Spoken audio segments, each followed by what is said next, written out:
Chers amis de Slow Food, je voudrais profiter de ce Terra Madre 2020-2021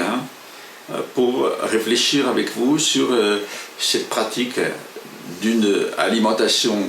slow, certes, qui ne soit pas fast, et qui est celle du breakfast. En effet, ce repas qui s'est mondialisé mérite d'être travaillé pour savoir finalement qu'est-ce que nous en faisons chaque matin. Étant géographe, j'ai pu travailler sur deux pays européens voisins, l'Italie au sud et l'Allemagne au nord, qui, vis-à-vis de ce repas, ont des approches complètement différentes.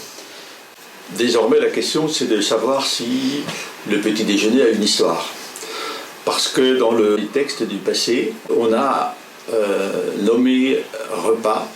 quelque chose qui n'a rien à voir au fond avec le petit déjeuner dont nous parlons. En effet,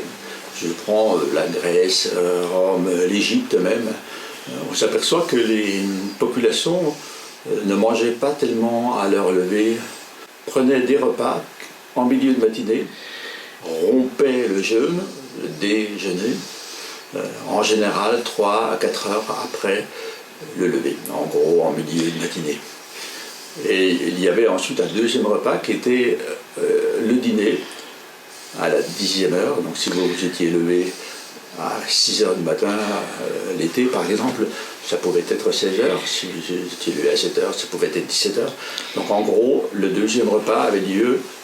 à la maison en général, en fin de journée, avant l'arrivée de la nuit. Ce modèle a existé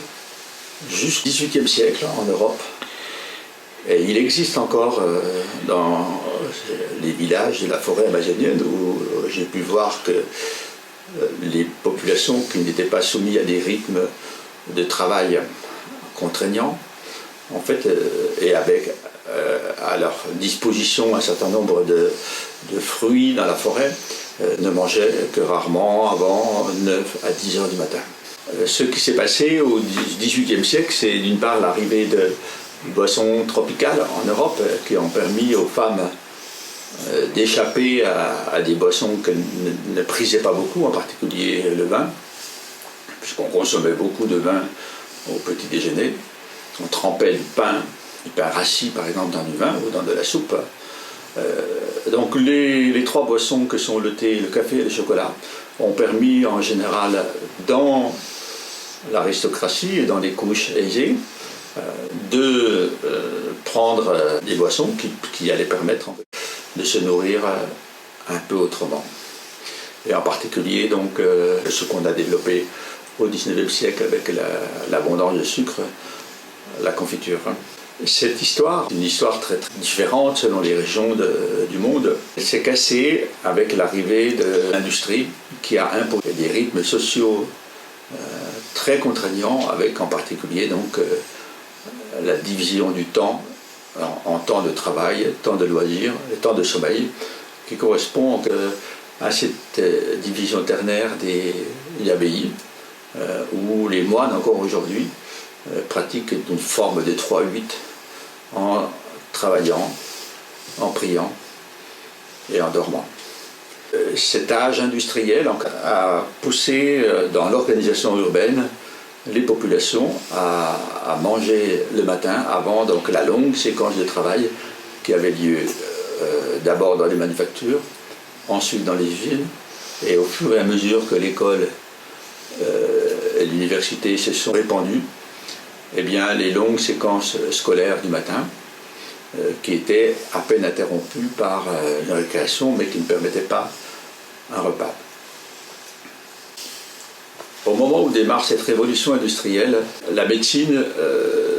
qui va évoluer très vite avec la naissance de la chimie, va offrir une nouvelle vision du corps,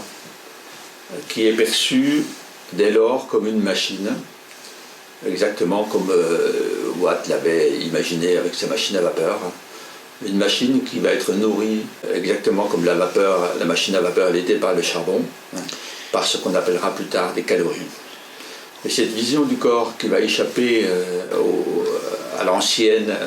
vision du corps qui tenait des humeurs, cette vision hippocratique et galénique, elle va construire l'image d'un corps qui a besoin d'énergie et qu'il faut nourrir abondamment le matin, dès le lever et avant le travail. Et c'est ce rythme-là qui s'est imposé progressivement depuis le 19e siècle et qui a été à peine perturbé à New York il y a une trentaine d'années, lorsque les fêtards du samedi soir se levant tard le dimanche ne prenaient pas de petit déjeuner, mais justement ce fameux breakfast fusionné avec le lunch qu'on a appelé le brunch. En dehors de cette pratique assez originale, s'est imposée l'idée depuis 2 siècles que le petit déjeuner était au fond la grande conquête de la révolution industrielle qui avait enfin permis aux humains de faire 3 repas par jour alors qu'ils n'en avaient fait que 2 jusque-là.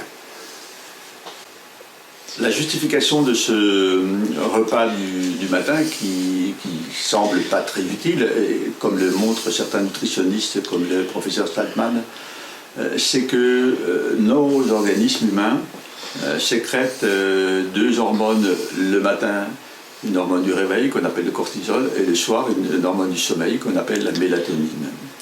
Le matin, lorsque nous levons,